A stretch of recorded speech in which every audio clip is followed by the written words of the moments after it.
I think it's important to remind everybody that the Ukraine war is a terrible thing. It's not our war. We didn't start it. The United States has been helping Ukraine for the last 3 years, and we want it to end. But it's not our war. I want everyone to understand that. The reason why I make that point is the president has spent 87 days at the highest level of the government repeatedly making efforts to bring this war to an end. We are now reaching a point where we need to decide and determine whether this is even possible or not, which is why we're engaging both sides. As you know, Ambassador Witkoff has had not one, not two, but 3 meetings with Vladimir Putin to determine the Russian perspective on this and understand what it would take for them to end it. General Kellogg, myself, and others have had repeated engagement with the Ukrainians.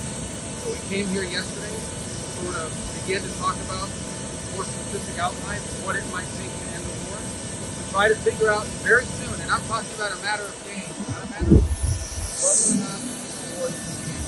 If it can, we're going to do whatever we can to facilitate that and make sure that it happens and that it ends in a durable, just way. If it's not possible, if we're so far apart, it's not going to happen. Then I think the president's probably at a point where he's going to say, well, we're done. We'll do what we can. On the margins, we'll be ready to help whenever you're ready to have it. But we're not going to continue with this endeavor for weeks and months on end. So we need to determine very quickly now, and I'm talking about in a matter of days, whether or not this is doable over the next 2 weeks. If it is, we're in. If it's not, then we'll have to have other priorities to focus on as well. State Department said yesterday that a framework has been presented both by Ukrainian What does the framework say? Well, I'm not going to tell you what the framework says, because when you start negotiating these things to the media and so forth, they fall apart. And it's a broad framework. It's a framework that gets us into a position. They're going to be different. No one's saying this is done in 12 hours. So we want to see how far apart it is and whether those differences can even be narrowed, possibly get moved for the period of time we have in mind. So we talked about outlines with both sides. I thought we had positive meetings yesterday. Obviously, the Ukrainians have to go back home. They have to run by their president. They have to take into account their views on all of this. We hope to hear back from them very soon. But we need to figure out here now, in a matter of days, whether this is doable in the short term. Because if it's not, then I think we're just going to move on from our perspective. The president feels very strongly about that. He has dedicated a lot of time and energy to this. There are a lot of things going on in the world right now that we need to focus on. So this is important. There are a lot of other really important things going on that deserve as much, if not more attention. So we want to do everything we can to be helpful. We had a good meeting yesterday. I thought the French, the British, the Germans were very constructive. They were very helpful. We thank them for hosting this. And hopefully we'll have another meeting early next week at some point where we'll have some more definitive answers about how close we are to actually making progress. But this isn't going to go on forever. Mr. Secretary, we also know right now, in your conversation with I'm sure you spoke about security standards. Could you give us a sense of what that looks like?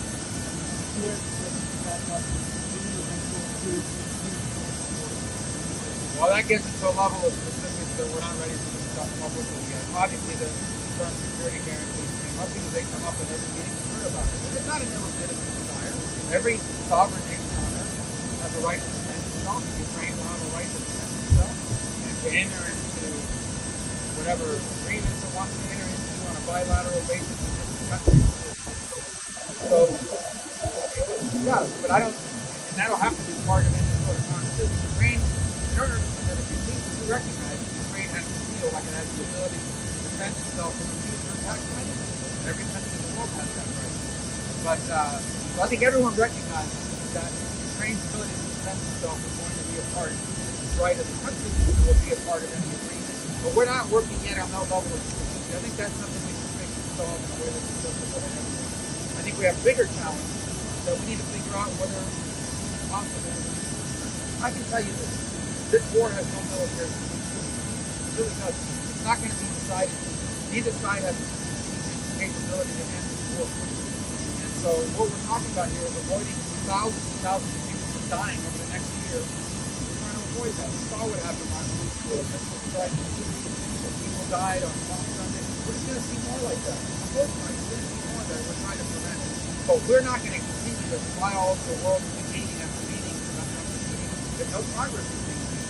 So if a serious amount of people decide or voters want to help, it's not going to happen. And we're just going to move on. We're going to move on to other topics that are not so important.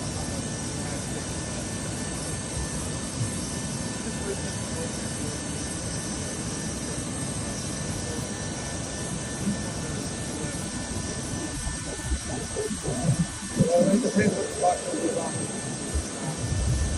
As I said, if it's just going to be a meeting, to have another meeting, we'll figure that out what we're going to do. I'm hoping that it's a meeting where we're going to get more specific. So we're going to work it out. We're going to have a date set with Europe. Obviously, we're having a holiday weekend, so we'll have to move around and get back. But having another meeting somewhere in Europe is not going to be a problem. We can make that happen and have it right there. I'm willing to come myself. But I can what was the first one you told me? Oh, well, look, we've always worked together. We've always watched our allies. I myself, when I told everyone this, with not only the Germans, but also the Italians, while the staff, we had this conversation before. So they can offer the hosting yesterday.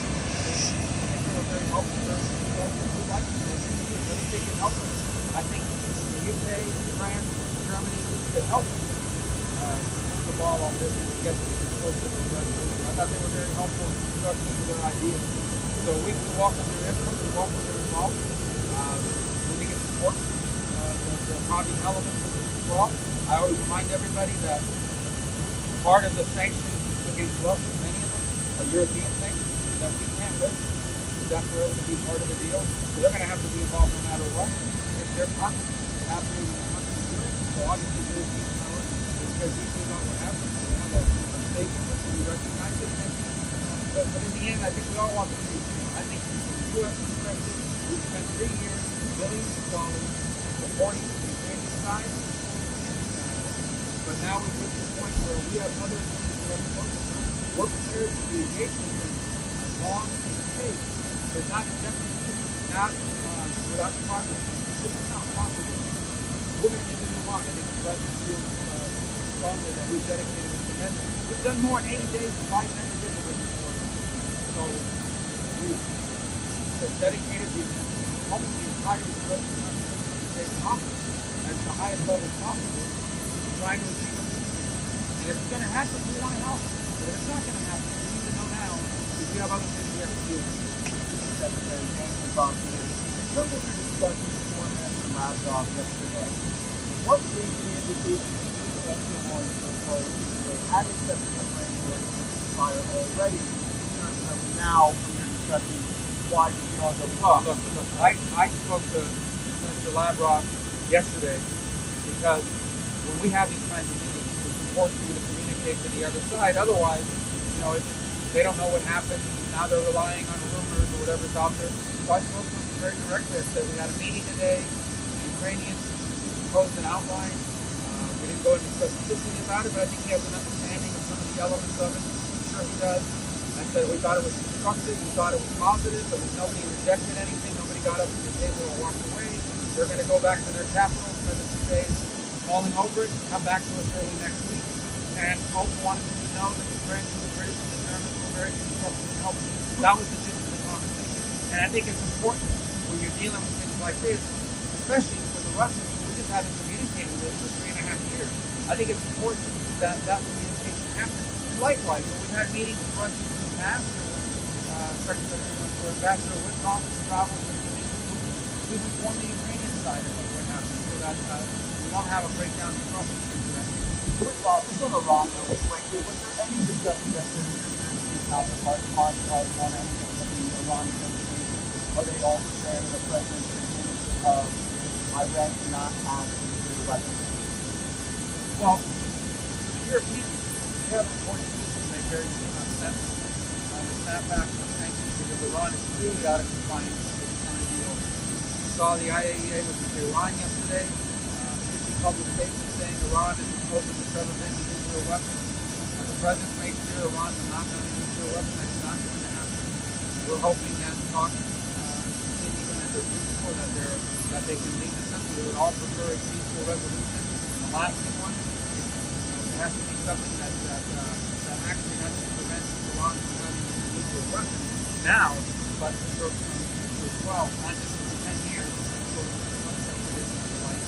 So we discussed that. Obviously, because the Europeans, the E3, have a decision to make on Canada. And I believe we can all anticipate, based on the public comments yesterday, that they're about to get a report from the IAEA that says not just is Iran out of compliance, but Iran is dangerously close to the weapons, closer than they've ever been. Then they're going to have to make a decision about whether they want to reimpose these sanctions. And, if Iran is out of compliance, they have to reimpose these sanctions. So that's going to be a factor in all this, and that's why we're supposed to talk to them about it before our talk this afternoon. All right? Thank you, guys.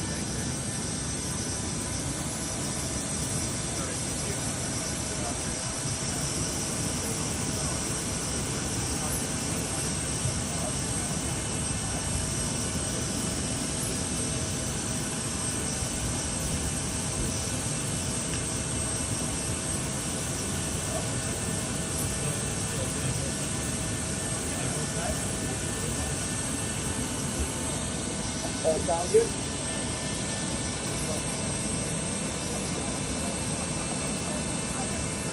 That was literally fun.